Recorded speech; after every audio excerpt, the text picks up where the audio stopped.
जय श्री हरि। नारायणं नमस्कृत्य नरं चैव नरोत्तमं देवीं सरस्वतीं व्यासं ततो जयमुदीरयेत्। वसुदेवसुतं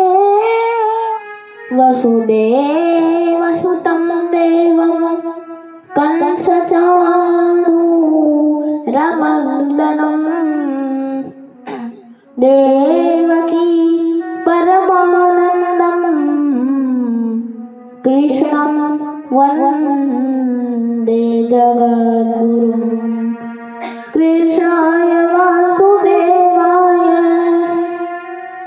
हरये परमात्मने प्रणतः क्लेशनाशाय गोविन्दाय नमो नमः। इसके बाद 19वें अध्याय में भक्ति, ज्ञान और यम नियमादि का वर्णन आता है। भगवान कहते हैं, प्रिय उद्धव, जीवन का वास्तविक ज्ञान उपनिषद आदि शास्त्रों में निहित है। इनके पठन, श्रवण और चिंतन मन से मनुष्य आत्म साक्षात कर सकता है, आत्म साक्षात्कार कर सकता है। आत्मज्ञान जिसे प्राप्त हो जाता है वह जगत में रहते हुए, समस्त कर्म करते हुए सदा भगवान में ही लीन रहता है। ऐसा ज्ञानी सदैव ही मेरे सानिध्य की अनुभूति करता है। इसीलिए मुझे ज्ञानी पुरुष विशेष प्रिय हैं। ज्ञानी पुरुष अपने ज्ञान के द्वारा निरंतर मुझे अपने अंतःकरण में धारण करता है। यहाँ भगवान तत्व ज्ञान की महत्ता प्रतिपादित करते हुए कहते हैं,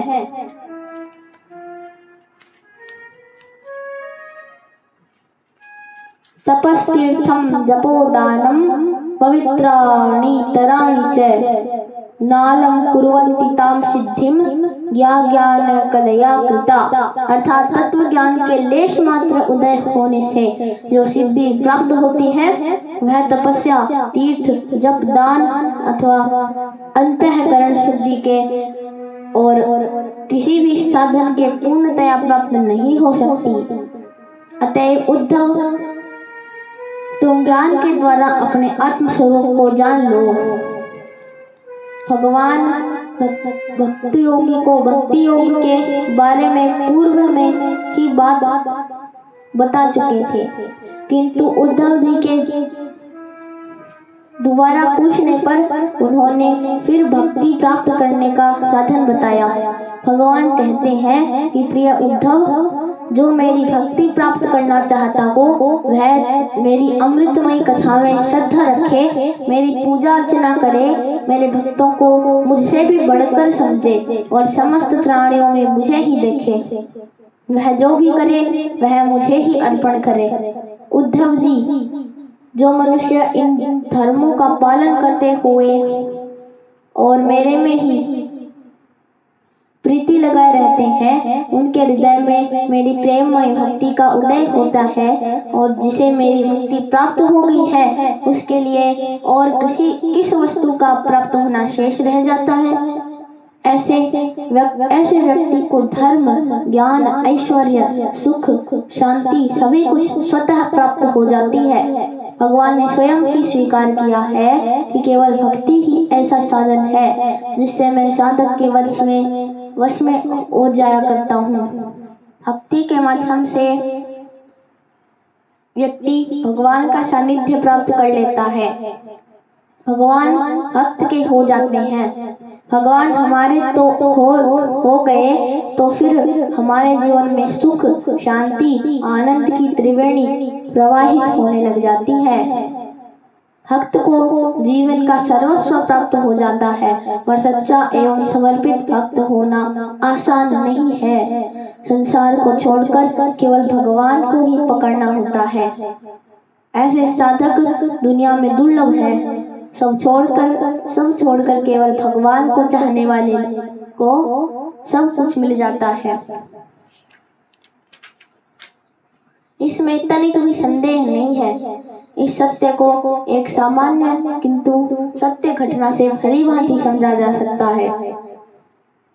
अटलांटा की राजकुमारी ने स्वयं का स्वयंवर कर एक बहुत तरीके से सजाया। उन्होंने अपने स्वयंवर में राजकुमारों सहित सुंदर, सुशील, गुणवान एवं विद्वान युवकों को आमंत्रित किया। नियत तिथि एवं समय पर सब एकत्रित हुए। राजकुमारी हीरे जवाहरात जड़े अत्यंत कीमती वस्त्र पहनकर मंच पर आई। उन्होंने घोषणा की कि वे मंच से उतरकर दौड़ना प्रारंभ करेंगी। स्वयंवर में आए राजकुमार युवक उनके पीछे दौड़े। जो व्यक्ति सबसे पहले उनका स्पर्श कर उनका हाथ पकड़ लेगा वे उसी की हो जाएंगी और उन सहित संपूर्ण राज्य एवं ऐश्वर्य का स्वामी वह युवक हो जाएगा। राजकुमारी ने दौड़ना प्रारंभ किया। सभी युवक उनके पीछे पीछे दौड़ने लगे। राजकुमारी ने दौड़ते हुए अपने वस्त्रों को हिलाकर उसमें लगे बहुमूल्य हीरे जवाहरात जमीन पर गिराने शुरू कर दिए।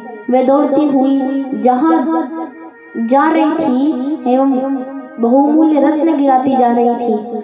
सभी युवक राजकुमारी को छोड़ उन गिरे हुए रत्नों को उठाने में लग गए। कोई भी युवक उन्हें स्पर्श नहीं कर पाया।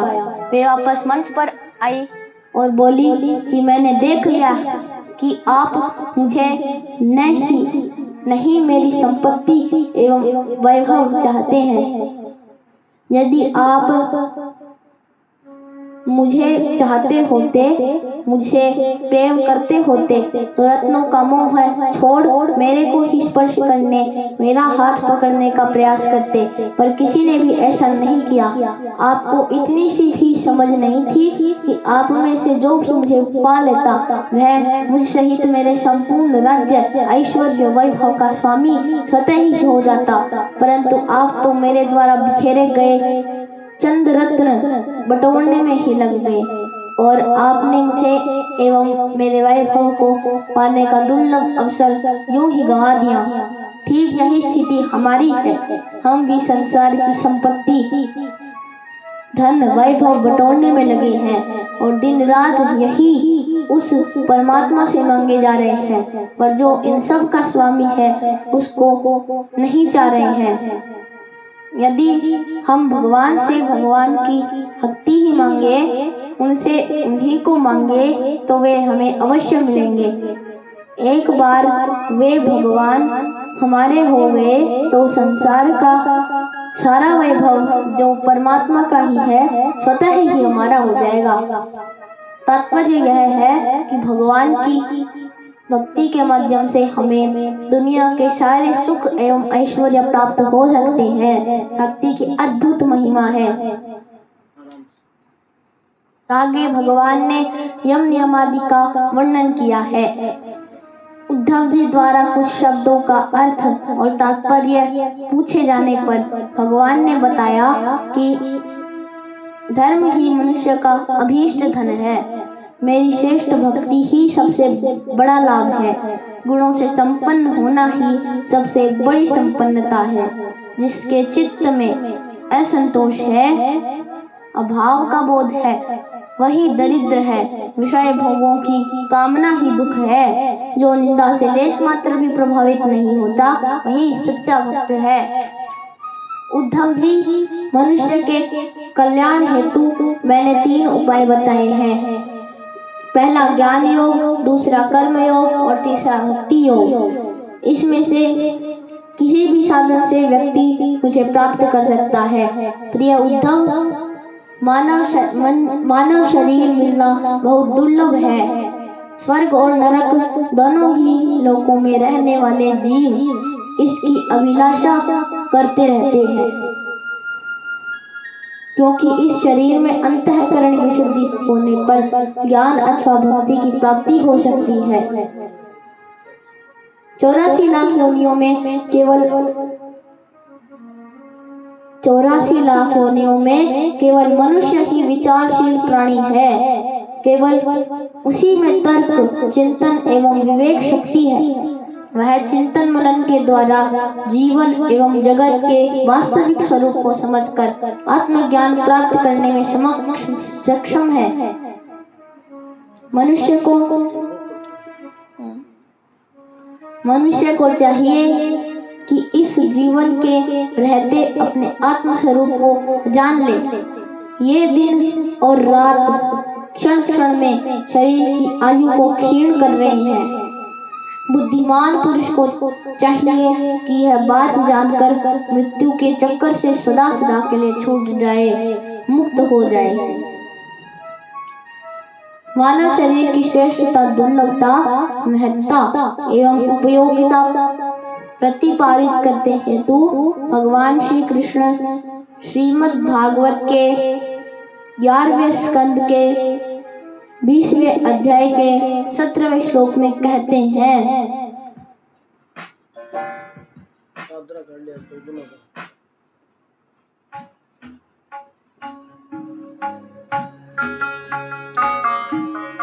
विदेहमाद्यं सुलभं सुदुर्लभं लवं सुकल्पं गुरुकर्णधारम्।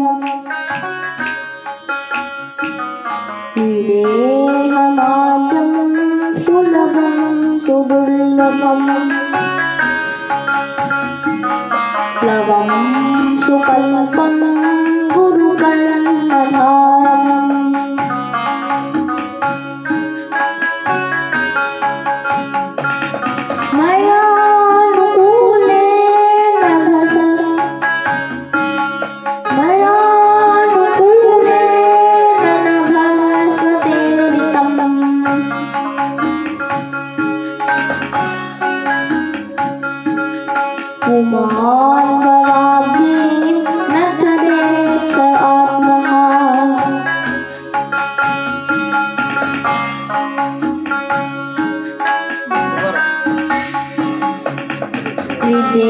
विदेहमाद्यं सुलभं सुदुर्लभं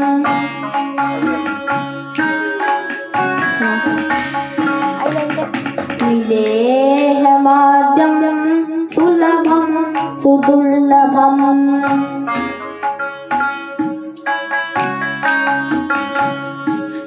लवं सुकल्पं गुरुकर्णधारम्।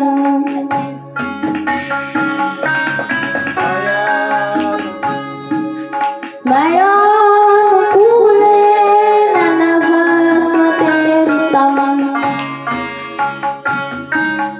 मयानुकूलेन नभस्मते ऋतं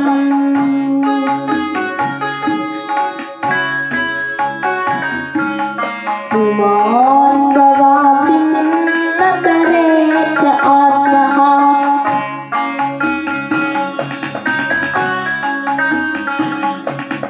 पुमान् भवाब्धिं न करेत् आत्मः।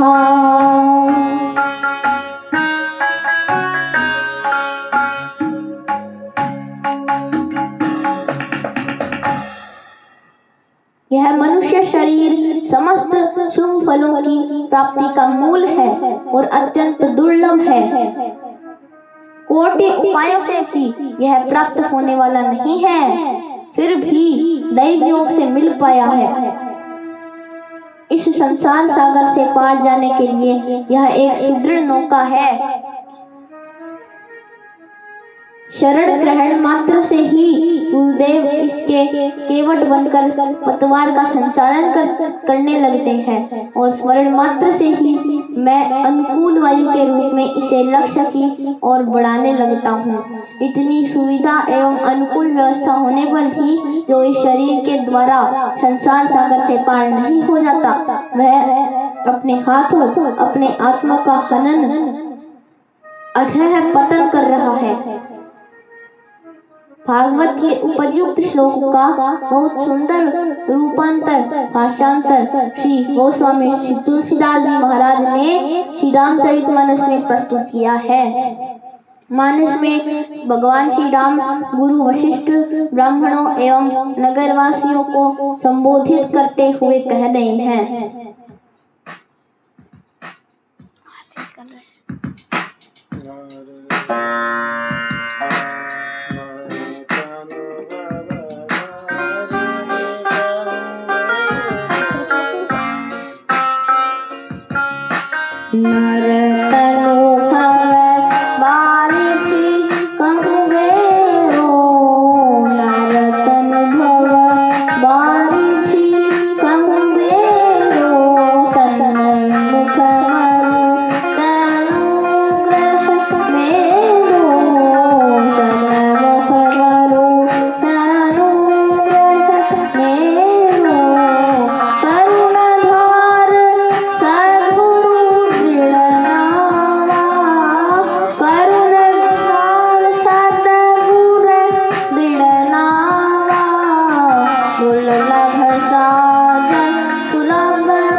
रामचंद्र भज जय शरणं जय सिया राम जय जय सिया राम जय सिया राम जय जय सिया राम जय सिया राम जय जय सिया राम जय सिया राम जय जय सिया राम जय सिया राम जय जय सिया राम टेम्पो बढ़ा रे राम जय जय सिया राम जय सिया राम जय जय सिया राम जय सिया राम जय जय सिया जय सिया राम जय राम जय सिया जय सिया राम जय जय सिया राम जय सिया राम जय जय सिया राम जय सिया राम जय जय सिया राम। बुद्धिमान मनुष्य को बड़ी गंभीरता से शास्त्रों की इन बातों पर विचार मंथन करना चाहिए और इस शरीर की अर्थी उठने के पूर्व जीवन के अर्थ को समझकर अपना कल्याण कर लेना चाहिए, अन्यथा पुनः 84 लाख योनियों में भटकना पड़ेगा। आगे भगवान कहते हैं, प्रिय उद्धव, अपने धर्म में दृढ़ निष्ठा रखना ही मनुष्य का परम गुण है। धर्म के पालन से मनुष्य के व्यक्तिगत जीवन निर्वाह में सुविधा होती है और समाज का व्यवहार ठीक चलता रहता है। धर्मानुसार जीवन जीने से व्यक्ति का आचरण उच्छृंखल नहीं होता और हर क्षेत्र में मर्यादा बनी रहती है। मर्यादा से ही परिवार एवं समाज में शांति रहती है। धर्म आचार व्यवहार का विस्तृत वर्णन मैंने ही मनु आदि का रूप धारण करके विविध शास्त्रों में किया है। प्रिय उद्धव, विषयासक्ति से व्यक्ति का पतन होता है। विषय शक्ति से उन्हें भोगने की कामना उत्पन्न होती है। कामना की पूर्ति में बाधा पड़ने से परस्पर कलह होता है। कलह से क्रोध की उत्पत्ति होती है। क्रोध से चेतना शक्ति एवं स्मृति लुप्त हो जाती है और तब मनुष्य पशुवत हो जाता है। वह मनुष्यता से गिर जाता है। अतएव मनुष्य को विषय चिंतन एवं कामी पुरुषों का संग नहीं करना चाहिए। उद्धव, शांति पूर्वक जीवन जीना हो तो किसी की प्रशंसा से प्रसन्न न होना और न ही किसी की निंदा से दुखी हो जाना। स्तुति एवं निंदा को एक समान मानना चाहिए।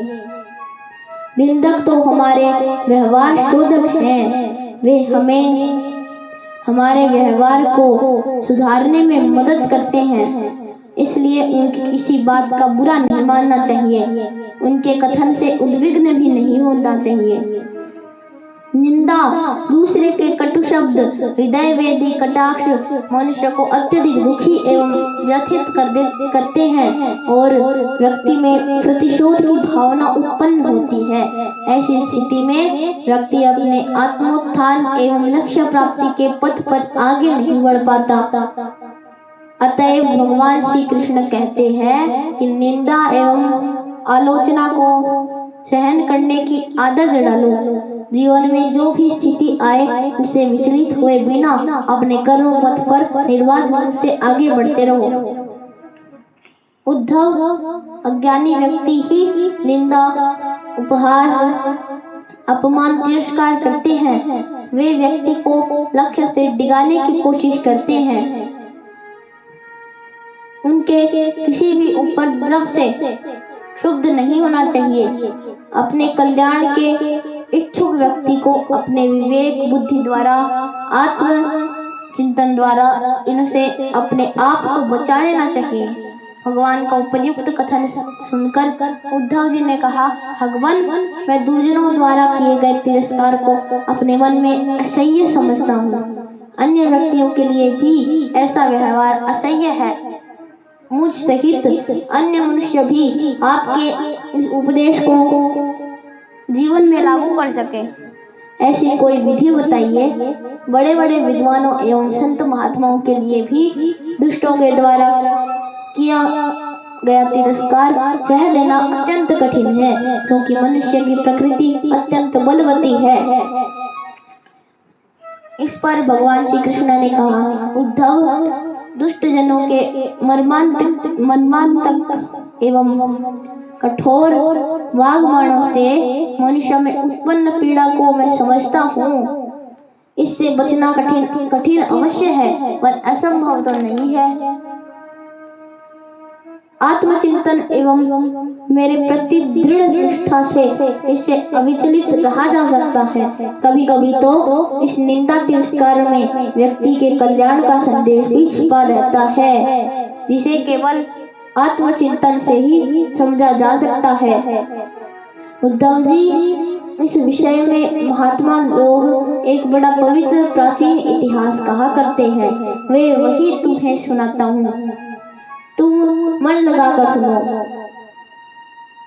एक भिक्षु को दुष्टों ने बहुत सताया था। उस समय भी उसने अपने धैर्य को न छोड़ा और अपने पूर्व जन्म के कर्मों का फल समझकर कुछ अपने उद्गार व्यक्त किए थे। उन्हीं का इस इतिहास में वर्णन है। इसे भिक्षु गीता के नाम से जाना जाता है। प्राचीन समय की बात है। उज्जैन में एक ब्राह्मण रहता था। उसने खेती व्यापार आदि करके बहुत सी धन संपत्ति इकट्ठी कर ली थी। वह बहुत ही कृपण, कामी और लोभी था।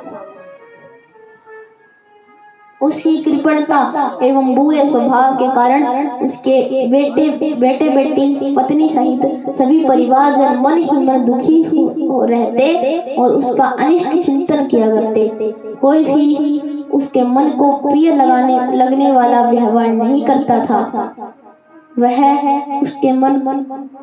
वह लोक परलोक दोनों से ही गिर गया था।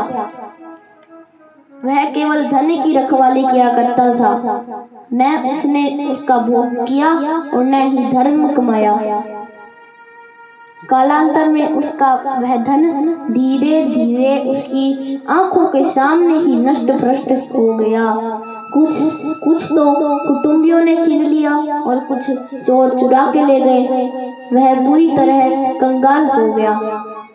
न तो वह उस धन से धर्म कमा पाया और न ही उसका भोग कर पाया। उसके सगे संबंधियों ने भी उसकी ओर से मुख मोड़ लिया। धन के नाश से उसके हृदय में बड़ी जलन हुई। उसका मन खेद से भर गया।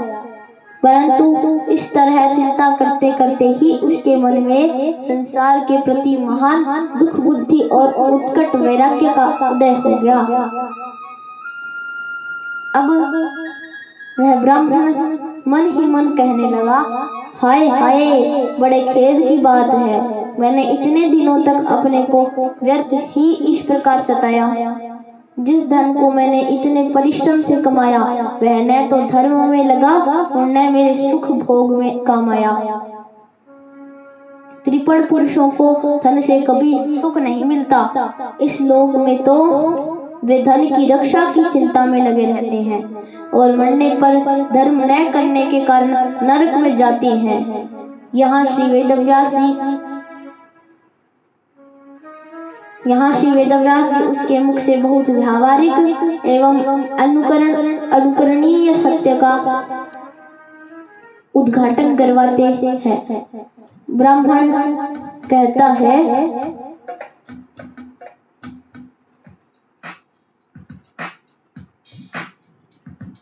यशो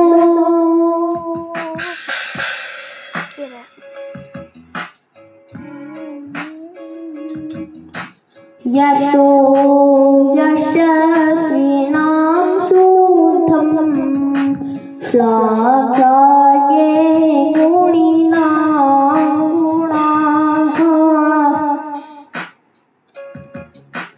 यशो यशस्विनां शुद्धं श्लाघ्ये गुणिनां गुणाः। लोभः स्वल्पोऽपि तान् हन्ति लोभः स्वल्पोऽपि तान् हन्ति श्रीद्रो रूपमेक्षितम्।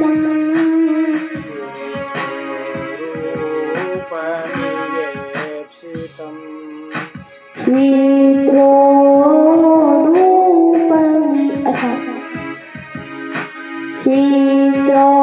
रूपमेक्षितम्।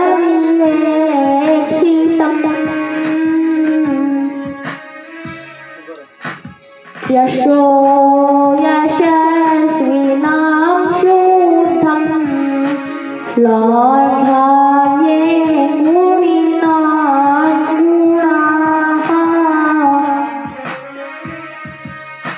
लोभः स्वल्पोऽपि तान् हन्ति श्वेत्रो रूपमेक्षितम्।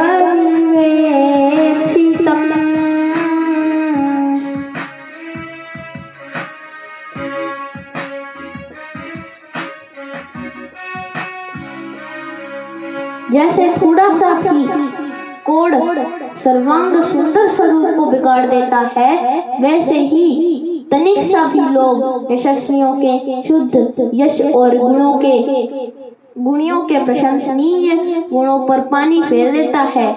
लोभ के बारे में ऐसा ही विचार मानस में भी व्यक्त किया गया है।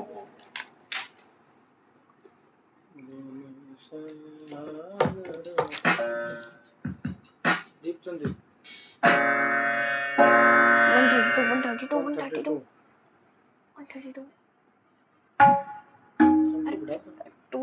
200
और चतुर हो, उसे चाहे थोड़ा सा भी लोभ क्यों न हो तो भी उसे कोई भला नहीं कहता।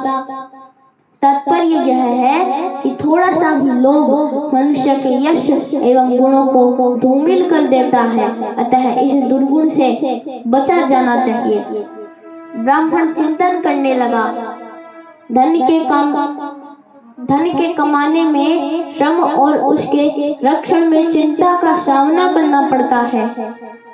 धन संग्रह में ही लगे रहने से परिवारजनों के स्नेह से मनुष्य वंचित रह जाता है। धन ही परस्पर संबंध बिगाड़ने वाला है।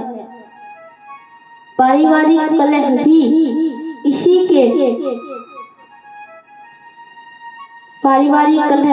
के कारण होते हैं। आदि ऐसा कौन सा मनुष्य होगा जो मोक्ष के द्वार इस मानव शरीर को पाकर अनर्थों के धाम धन के चक्कर में फंसा रहे। यदि धन जीवन में आए तो उससे सभी को प्रसन्न रखना चाहिए, दान धर्म करना चाहिए। पर मैंने ऐसा कुछ नहीं किया। मैं अपने कर्तव्य से च्युत हो गया। मेरा पूरा जीवन व्यर्थ चला गया। अब इस बुढ़ापे में मैं ऐसा कौन सा साधन करूं कि मेरा जीवन सार्थक बन जाए। काल के विकराल काल में पड़ा हुआ मेरा मानव शरीर यूं ही बर्बाद हुआ जा रहा था। अतः हो न हो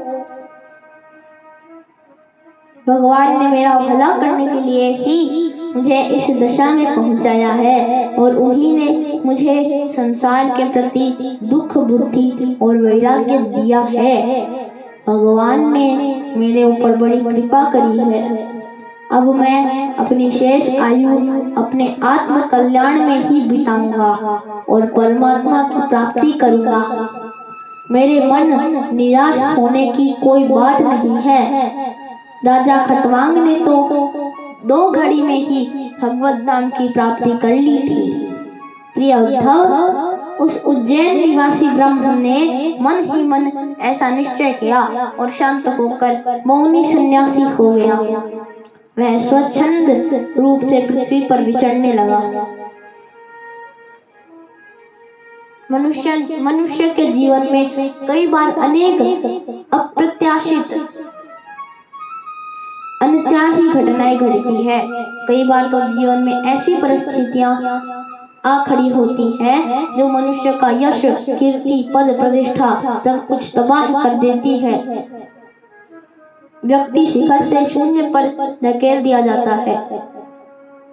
ऐसे विकट समय में विवेकशील व्यक्ति को हताश, निराश एवं उद्विग्न न होकर धैर्य पूर्वक चिंतन करना चाहिए कि इस स्थिति, इस दुर्दशा के पीछे हमारे ही कोई पूर्व कर्म है और परमात्मा इसके माध्यम से हमें किसी कल्याण मार्ग पर ही भेजना चाह रहे हैं। इस घटना, इस परिस्थिति में भी मेरा कोई हित छिपा है। भगवान कभी भी किसी जीव का बुरा नहीं चाहते। अतः मनुष्य में ऐसी दृढ़ आस्था, ऐसा प्रभु विश्वास होना चाहिए कि जीवन में जो हो रहा है, जो स्थिति आ गई है, जो दुख अवसाद आए हों, उनको परमात्मा का प्रसाद, उनका अनुग्रह मानकर स्वीकार करें। जीवन में कैसी भी परिस्थिति आ खड़ी हो, विचलित नहीं होना चाहिए। धैर्य रखकर परमात्मा की इच्छा मानकर जीवन की यात्रा जारी रखनी चाहिए। वह ब्राह्मण भिक्षु रूप में जीवन यापन करने लगा। भिक्षा में जो मिल जाता उससे जीवन निर्वाह करता और प्रभु चिंतन में लीन रहता। इस स्थिति में देखकर लोग उसका उपहास करते, उस पर ताना कसते। वे कहते कि इसकी धन संपत्ति जाती रही, स्त्री पुत्रों ने घर से निकाल दिया, अब भिखारी भीख मांगने का रोजगार ढूंढ लिया है। भक्ति का ढोंग करता फिरता है, जहाँ से निकलता वहीं लोग गाली देते, पत्थर मारते, उस पर कीचड़ फेंकते, उसे दैहिक पीड़ा पहुंचाते। वह तन मन की असह्य वेदना को चुपचाप सह लेता और यह समझता कि यह सब मेरे पूर्व जन्म के कर्मों का फल है और इसे मुझे अवश्य भोगना पड़ेगा। और तिरस के बाद भी उसका धैर्य एवं उसकी परमात्मा निष्ठा अविचलित रही। इस अवधूत सन्यासी के जीवन में जो कुछ घटा, जो दर्द, दुख, दर्द, तिरस्कार, अपमान उसे झेलने पड़े, उसने उन सब पर चिंतन किया और अपने उद्गार प्रकट किए। उनका भागवत में विस्तार से वर्णन है। उनका सार संक्षेप इस प्रकार है। अवधूत बना वह ब्राह्मण कहता, मेरे सुख दुख का कारण न ये मनुष्य है, न देवता, न शरीर है और न ग्रह और न ही कर्म एवं काल आदि। श्रुतियां एवं महात्मा लोग मन को ही इसका कारण मानते हैं, बताते हैं। मन ही सारे संसार चक्र को चला रहा है। हमारे कर्म हमारे मन की वृत्ति के ही सह उत्पाद यानी बाय प्रोडक्ट है। इंद्रियों को विषयों की ओर मन ही ले जाता है, मन ही सारी चेष्टाएं करता है। शास्त्रों में मन को ही बंधन एवं मोक्ष का कारण माना गया है। मन एवं मनुष्याणाम कारणम बंध मोक्षयोः। मन विचारों का उद्गम स्थान है।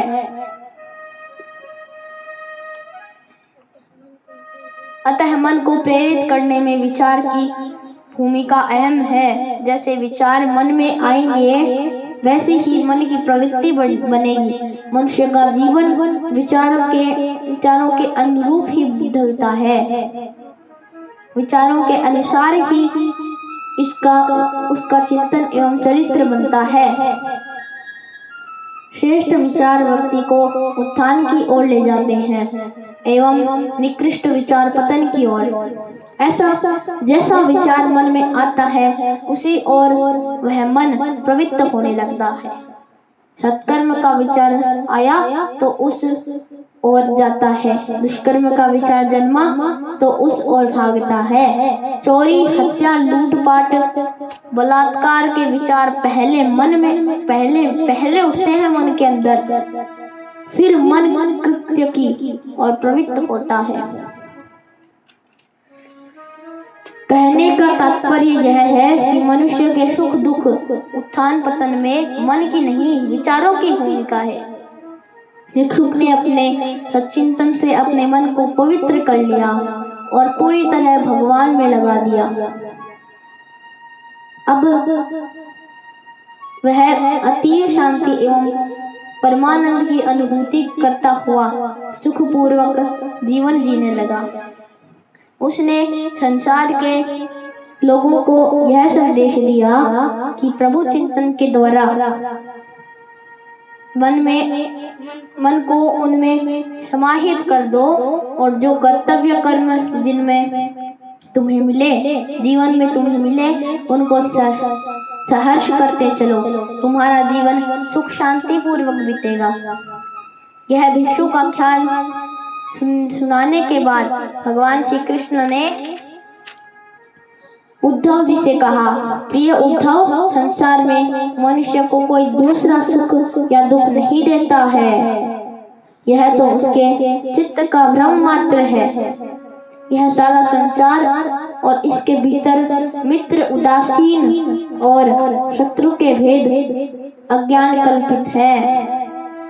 इसलिए प्यारे उद्धव, अपनी वृत्तियों को मुझ में तन्मय कर दो और इस प्रकार अपनी सारी शक्ति लगाकर मन को वश में कर लो और फिर मुझ में ही नित्युक्त होकर सिद्ध हो जाओ। बस सारे योग साधन का इतना ही सार संग्रह है। मेरे से युक्त हो जाने पर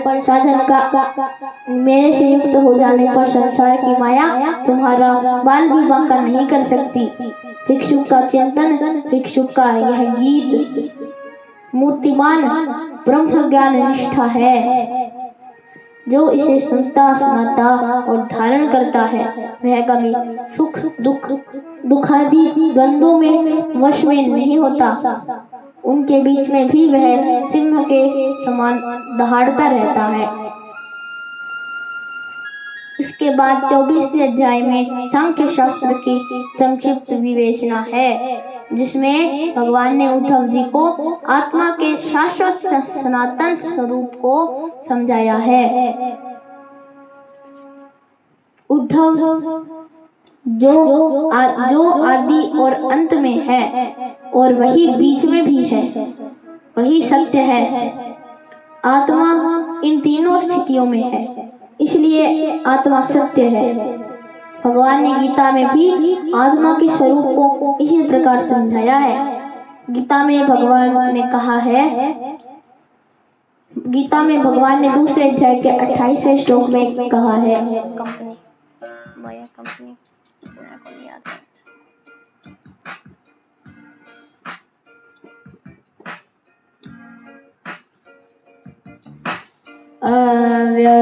अव्यक्तादीनि भूतानि व्यक्तमथानि भारत।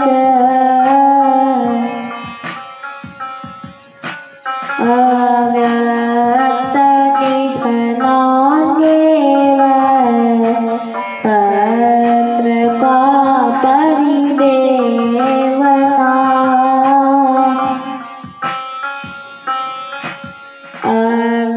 अव्यक्तादीनि भूतानि व्यक्तमथानि भारत। अव्यक्तनिधनान्येव तत्र का परिदेवना।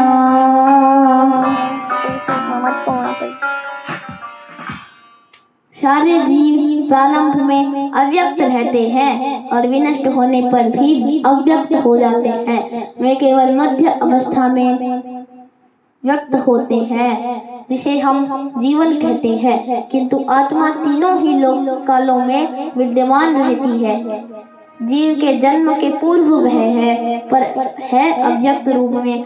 मृत्यु के बाद भी रहती है, पर अव्यक्त रूप में रहती है। केवल मध्यकाल यानी जीवन काल में वह व्यक्त रूप में है। आत्मा काल से परे है, इसलिए केवल वही सत्य है। शरीर काल के अधीन है, वह मरण धर्मा है। वह पूर्व में नहीं था, बाद में भी नहीं रहेगा। केवल मध्य में जीवन काल में ही उसका अस्तित्व है, इसलिए वह सत्य नहीं हो सकता। आत्मा किसी में लीन नहीं होती, वह उपाधि रहित अपने स्वरूप में ही स्थित रहती है। भगवान श्री कृष्ण कहते हैं, उद्धव जी, जीवन में सुख दुख अवसाद विषाद शरीर को महसूस होते हैं। आत्मा इनसे पूर्ण रूपेण अप्रभावित रहती है। अतएव व्यक्ति को इस आत्म तत्व को जानकर आत्मा में रमण करना चाहिए। इसी में लीन रहते हुए जगत के कार्य करने चाहिए। ऐसा करने से व्यक्ति जगत के सारे प्रपंचों से ऊपर उठ जाता है और एक अनिर्वचनीय आनंद की अनुभूति करते हुए जीवन जीता है। सांख्य शास्त्र का विषय बहुत जटिल है। मैंने तुम्हें इसे संक्षेप में सरलतम ढंग से समझाया है। आगे 25वें अध्याय में भगवान ने तीनों गुणों सत्य, रज और तम, इनकी वृत्तियों का निरूपण प्रस्तुत किया है। उद्धव, इन तीनों गुणों के संचार से, इनके घटने बढ़ने से ही प्रत्येक व्यक्ति में अलग अलग गुणों का प्रकाश हो जाता है। इन्हीं के कारण प्राणियों के स्वभाव में भेद हो जाता है, उनके स्वभाव में भिन्नता पाई जाती है। सत्वगुण, रजोगुण एवं तमोगुण के प्रभावी विस्तृत विवेचना भगवान ने इस अध्याय में की है। जिसकी मृत्यु सत्वगुण की वृद्धि के समय होती है उसे स्वर्ग की प्राप्ति होती है। जिसकी रजोगुण की वृद्धि के समय होती है उसे मनुष्य लोक मिलता है, और जो तमोगुण की वृद्धि के समय मरता है उसे नरक की प्राप्ति होती है। प्रिय उद्धव, जीव को जितनी योनियां अथवा गतियां प्राप्त होती है वे सब उनके गुणों एवं कर्मों के अनुसार ही प्राप्त होती है। सबके सब गुण चित्त से ही संबंध रखते हैं। जो जीव इन पर विजय प्राप्त कर लेता है वह भक्ति योग के द्वारा मुझ में ही लीन हो जाता है और मेरा वास्तविक स्वरूप, जिसे मोक्ष कहते हैं, वह प्राप्त कर सकता है, कर लेता है। श्री उद्धव जी, यह मनुष्य शरीर बहुत ही दुर्लभ है। इसी शरीर में तत्व ज्ञान और उसमें निष्ठापूर्ण रूप विज्ञान की प्राप्ति संभव है। इसलिए इसे पाकर बुद्धिमान पुरुषों को गुणों की आसक्ति हटाकर गुणातीत होना चाहिए। गुणातीत होकर जो कर्म किए जाएंगे वे बंधनकारी नहीं होंगे। गुणातीत मनुष्य दुनिया के द्वंद्वों से मुक्त रहता है। गुणातीत मनुष्य दुनिया के द्वंद्व से मुक्त रहता हुआ अपने निर्धारित कर्म करता है और सुख शांति पूर्वक जीवना मधि पूरी कर अंत में मेरे स्वरूप को प्राप्त होता है। पृथ्वी पर भगवान के कार्य लगभग पूर्ण हो चुके हैं। केवल यदुकुल का संहार होना शेष रह गया है। इसके बाद भगवान अपने स्वधाम वापस लौटना चाहते हैं। अतः भगवान चाहते हैं कि जाने के पूर्व उद्धव जी के माध्यम से मनुष्यों को सार्थक जीवन जीने के कुछ महत्वपूर्ण सूत्र दे और जाए। इसी विचार को मन में रखकर भगवान आगे चर्चा कर रहे हैं। भगवान जानते थे कि आने वाले कलयुग में मनुष्य भोगी विलासी हो जाएंगे और जीवन को खाने, कमाने, मौज उड़ाने में ही व्यतीत करेंगे।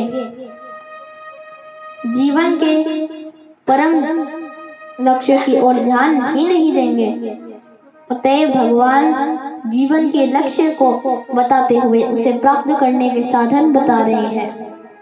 इसी परिप्रेक्ष्य में भगवान पुरुरवा के वैराग्य की चर्चा कर रहे हैं। पुरुरवा उद्धव उर्वशी के प्रेम पाश में बंधकर यशस्वी सम्राट पुरुरवा कामी कीड़ा बन गए। वे क्षुद्र विषयों के सेवन में इतने डूब गए कि अपनी शुद्ध खुद खो बैठे। वे कई वर्षों तक पागलों की तरह काम में लिप्त रहे। प्रिय उद्धव, एक दिन एकाएक उन्हें अपने इस कृत्य से घृणा होने लगी और सोचने लगे कि इस काम ने मेरे जैसे चक्रवर्ती सम्राट को स्त्री का क्रीड़ा मृग बना दिया। मैं कितना मूढ़ हूँ। इस काम वासना ने मेरे चित्त को कितना कलुषित कर दिया। बस फिर क्या था, उनके अंदर का वैराग्य जाग गया। उन्होंने तुरंत ही उर्वशी का त्याग कर दिया।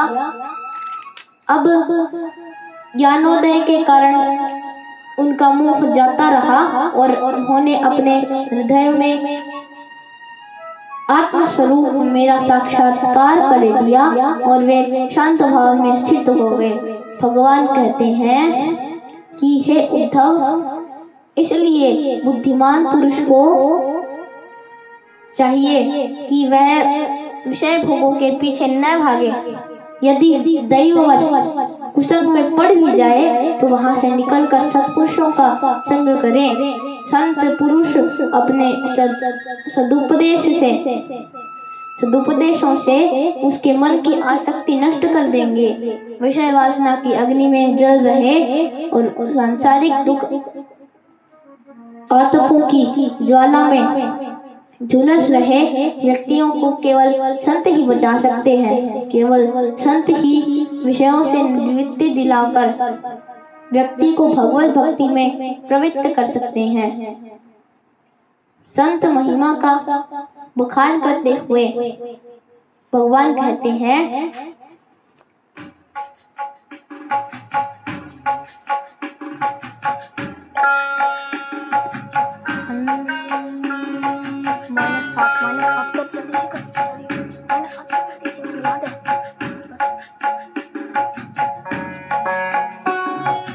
दंतो दिशन्ति चक्षुंषि बहिरर्कः समुत्थितः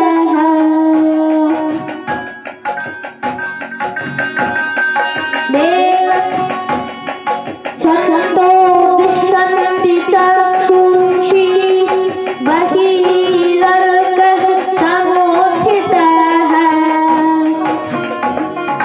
देवता बान्धवः सन्तः सन्त आत्मा हमेव च हन्तो दिशन्ति चक्षुंषि बहिरर्कः समुत्थितः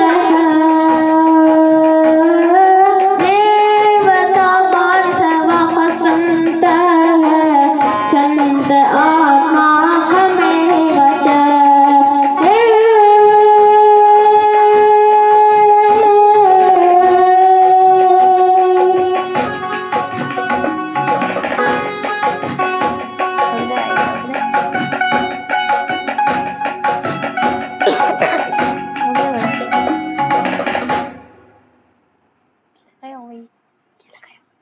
अर्थात जैसे सूर्य आकाश में उदय होकर लोगों को जगत तथा अपने को देखने के लिए नेत्रदान करता है, वैसे ही संत पुरुष अपने को तथा भगवान को देखने के लिए अंतर्दृष्टि देते हैं। संत अनुग्रहशील देवता है। संत अपने हितैषी सुहृद है। संत अपने प्रियतम आत्मा है।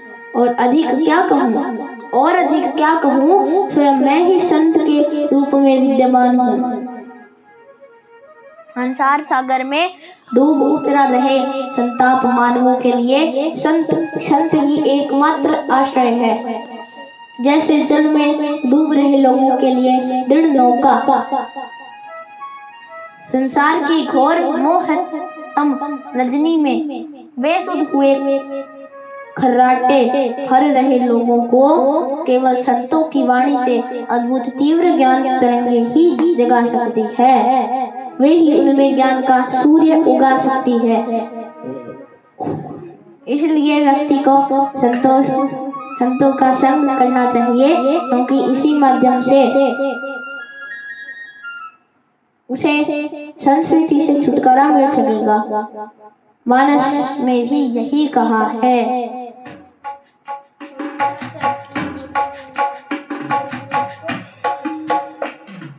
सत्संगति संस्कृति कर संत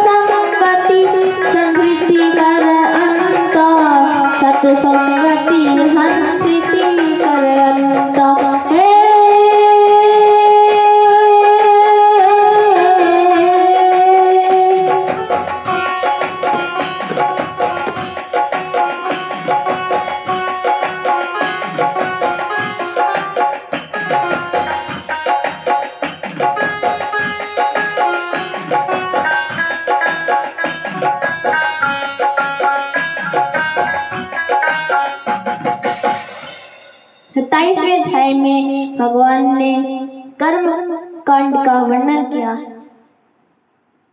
28वें अध्याय में भगवान ने आत्मा की सत्ता एवं महत्ता को समझाया है। उद्धव, संसार में केवल आत्मा की सत्ता, बाकी सब मिथ्या है।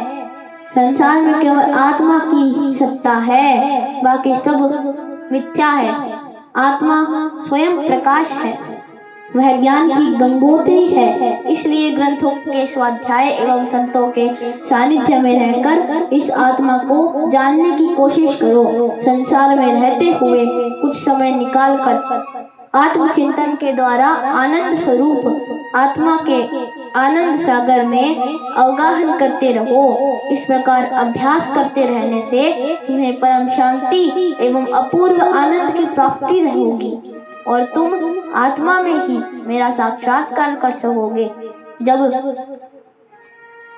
भगवान ने मनुष्य के कल्याण के ये दो मार्ग बताए, एक तो वैराग्य वृत्ति एवं दूसरा आत्मज्ञान प्राप्ति, तो उद्धव जी ने भगवान से कहा कि हे अच्युत, ये दोनों ही मार्ग सामान्य व्यक्ति के लिए बहुत कठिन है।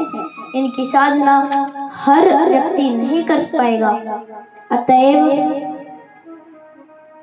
आप कोई ऐसा सरल और सुगम साधन बतलाइए जिससे मनुष्य आसानी से परम पद प्राप्त कर सके। जब उद्धव जी ने इस प्रकार प्रश्न किया तो भगवान ने बड़ी प्रसन्नता पूर्वक कहना प्रारंभ किया। भगवान ने कहा, प्रिय उद्धव, अब मैं तुमसे उन मंगलमय भागवत धर्मों का उपदेश करता हूँ जिनका श्रद्धा पूर्वक आचरण करके मनुष्य संसार सागर से पार जाकर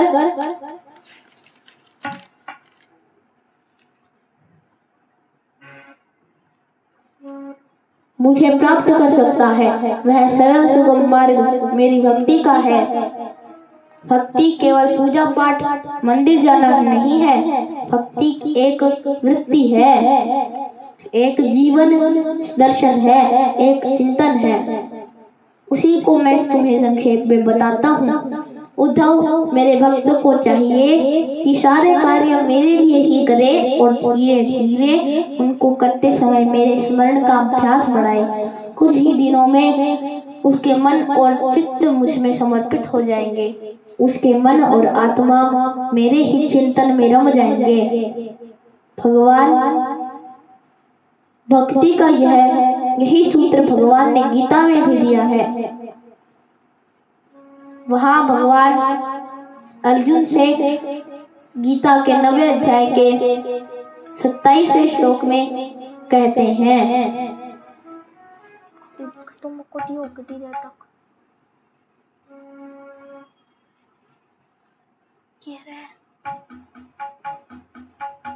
क्या रे वो इसमें यत् करोषि यदश्नासि के कहत के तुमको दियो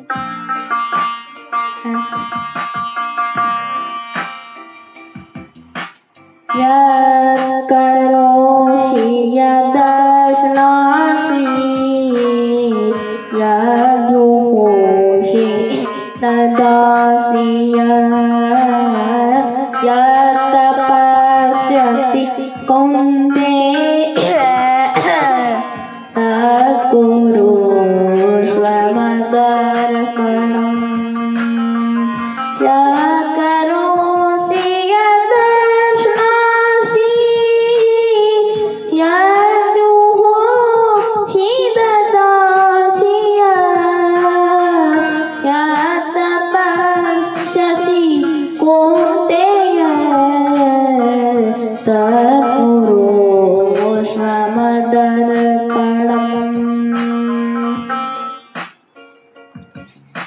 अर्थात हे कुंती पुत्र, तुम जो कुछ कर्म करते हो, जो कुछ खाते हो, जो कुछ अग्नि में अर्पित करते हो या दान देते हो और जो भी तपस्या करते हो उसे मुझे समर्पित करते हुए करो। यही तुम्हारी मेरे प्रति सुंदर भक्ति हो जाएगी। आगे की कथा मेरा छोटा भाई परीक्षित करेगा।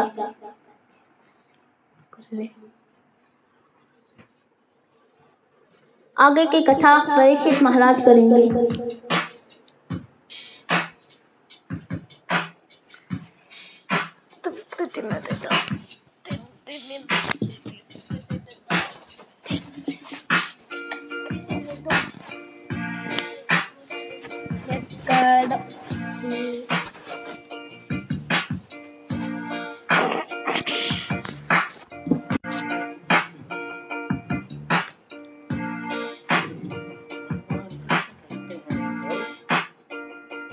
भगवान श्री कृष्ण कहते हैं, उद्धव शुद्ध अंतःकरण से स्वयं में एवं समस्त प्राणियों के हृदय में मुझ परमात्मा को ही स्थित देखो। जो साधक जगत के संपूर्ण प्राणियों और पदार्थों में मेरा दर्शन करता है और उन्हें मेरा ही रूप मानकर उनका सत्कार करता है तथा ब्राह्मण, चोर, चंडाल, कृपालु और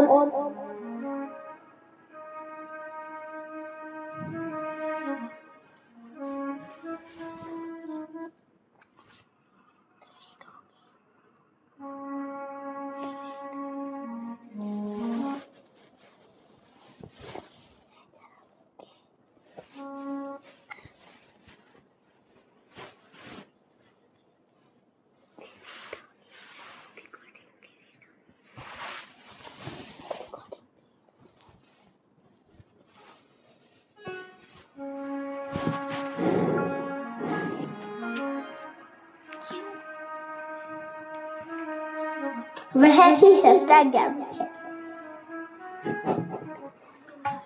वही मेरा परम भक्त है। ऐसा साधक अंत में मेरा परम पद प्राप्त करता है। गीता में भी भगवान ने अर्जुन से ऐसा ही कहा है। वहाँ भगवान कहते हैं, यो मां पश्यति सर्वत्र सर्वं च मयि पश्यति तस्याहं न प्रणश्यामि स च मे न प्रणश्यति। जो पुरुष संपूर्ण भूतों में सबके आत्मरूप मुझ पर वासुदेव को ही व्यापक देखता है और संपूर्ण भूतों को मुझ वासुदेव अंतर्गत देखता है, उसके लिए मैं अदृश्य नहीं होता और वह मेरे लिए अदृश्य नहीं। अर्थात ऐसा भक्त मेरे सान्निध्य में ही रहता है और अंत में उसे ही प्राप्त करता है। उद्धव जी, संसार में सर्वत्र मेरा ही दर्शन करना, हर जीव को मेरा ही स्वरूप समझकर उसे सम्मान देना मेरी श्रेष्ठतम भक्ति है और यही महाज्ञान ब्रह्म विद्या का सार है। इस रहस्य को मैंने तुम्हें समझा दिया है। इस रहस्य को समझना मनुष्य तो क्या देवताओं के लिए भी अत्यंत कठिन है, परंतु परमात्मा में अनन्य श्रद्धा, स्वाध्याय, चिंतन एवं मनन से इस मर्म को समझा जा सकता है। भगवान द्वारा ब्रह्म विद्या का सार बताए गए इस उपदेश सर्वत्र भगवत दर्शन को दो अर्वाचीन सत्य दृष्टांतों से समझा जा सकता है। संत एकनाथ ने गधे में भी परमात्मा के दर्शन कर लिए थे और संत नामदेव ने कुत्ते में भी ब्रह्म को देख लिया था। ये दोनों कथाएं संक्षेप में इस प्रकार है। संत मंडली के साथ एकनाथ गंगोत्री से जल भरकर भगवान शंकर को गंगा जल चढ़ाने रामेश्वरम जा रहे थे। गंगोत्री से रामेश्वर मदक की यात्रा उस समय पैदल ही करनी होती थी। जब वे रामेश्वरम से कुछ ही मील दूर थे तो उन्होंने देखा कि मार्ग में एक गधा प्यास से तड़प रहा है। वह अति व्याकुल है, मरणासन्न स्थिति में है। यदि उसे जल नहीं पिलाया गया तो उसके प्राण चले जाएंगे। उस वन में निर्जन स्थान में आसपास वाटी का कहीं नामो निशान नहीं था। उस गधे की वैसी दयनीय दशा देखकर भी सभी संत तो आगे बढ़ गए, पर संत एकनाथ उसके पास रुक गए। उन्होंने बड़े प्रेम से वह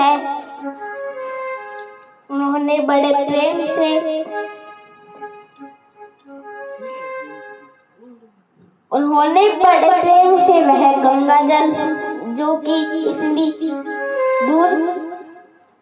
दूर से श्रम एवं श्रद्धा से वे भोले बाबा को अर्पित करने के लिए ले जा रहे थे, प्यास से तड़पते उस गधे को पिला दिया।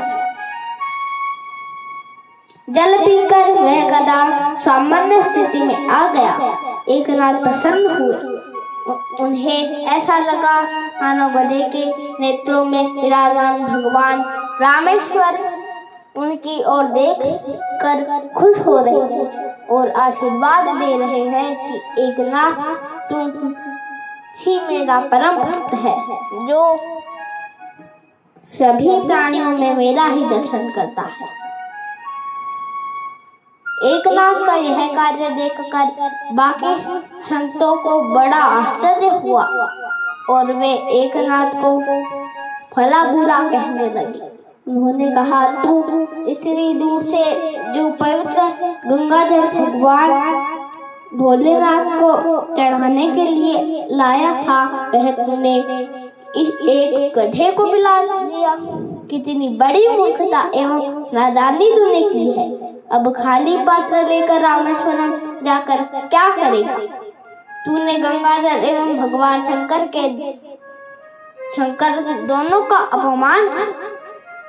इसकी सजा तुझे अवश्य मिलेगी। और वे सब एकनाथ का उपहास करने लगे। एकनाथ शांत भाव से चुपचाप मंडली के साथ चलते रहे। जब सभी संत रामेश्वरम के मंदिर में पहुंचे और जल अर्पित करने के लिए पंक्तिबद्ध खड़े हुए तो उन्होंने एकनाथ को अलग खड़ा कर रखा।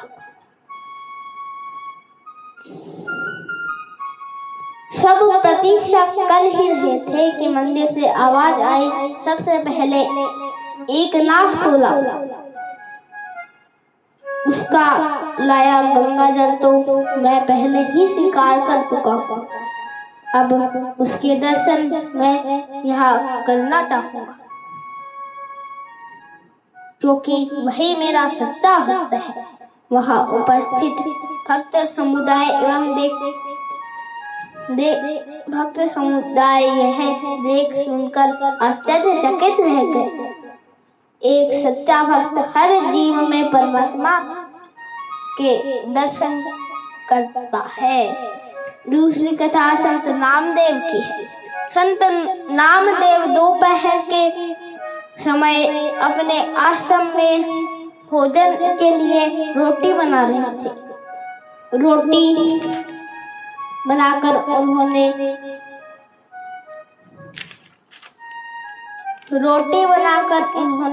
रख दी और सरोवर से जल लेने चले गए।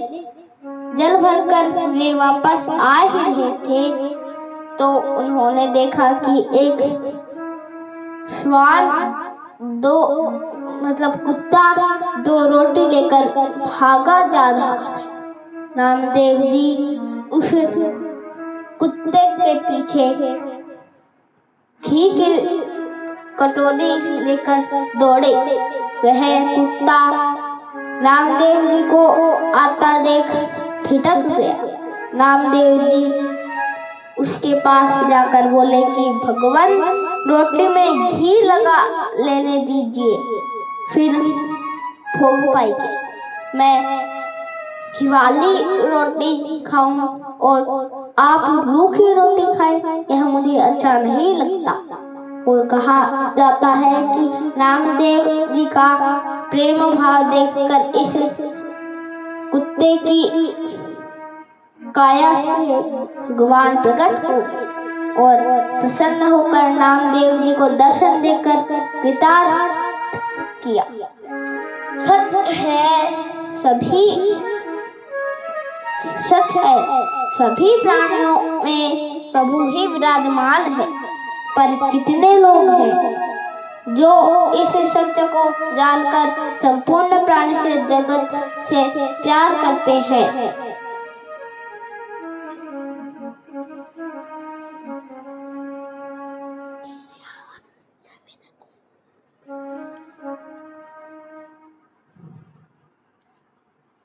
भगवान कहते हैं, प्रिय उद्धव, जो पुरुष हमारे प्रश्नोत्तर को विचार पूर्वक धारण करेगा, वह सुख शांति पूर्वक जीवन यापन कर अंत में सनातन परब्रह्म को प्राप्त कर लेगा।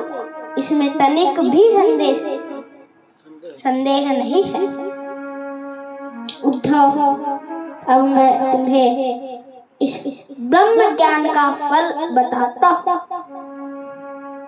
लाभ गिनाता। भगवान जानते थे कि कलयुग का व्यक्ति इतना स्वार्थी एवं लालची हो जाएगा कि जब तक उसे किसी कार्य में लाभ नहीं दिखेगा, तब तक वह उस कार्य को नहीं करेगा। ब्रह्म ज्ञान प्राप्त करने जैसे कार्य को तो वह निरुपयोग ही समझेगा। अतः भगवान इस महाज्ञान के लाभ बता रहे। भगवान कहते हैं कि प्रिय उद्धव, जो पुरुष मैंने भक्तों को इसे भली भांति स्पष्ट करके समझाएगा, इस ज्ञान दाता को मैं प्रसन्न मन से अपना स्वरूप तक दे डालूंगा, उसे आत्मज्ञान करा दूंगा।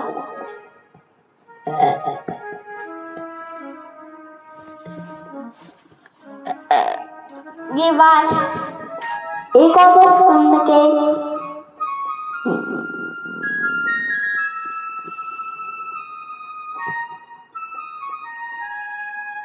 29वें अध्याय के 26वें श्लोक में आई है। जो प्रतिदिन इसका पाठ करेगा और दूसरों को सुनाएगा, वह स्वयं तो मेरा साक्षात्कार कर ही लेगा, दूसरों को भी साक्षात्कार करने की क्षमता प्राप्त कर लेगा। और जो कोई एकाग्र चित्त से इसे श्रद्धा पूर्वक नित्य सुनेगा, उसे मेरी पराभक्ति प्राप्त होगी और वह कर्म बंधन से मुक्त हो जाएगा।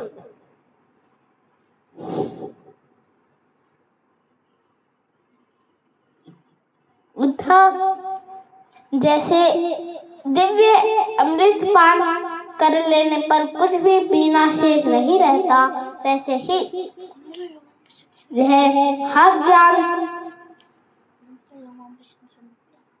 पा लेने पर जिज्ञासु के लिए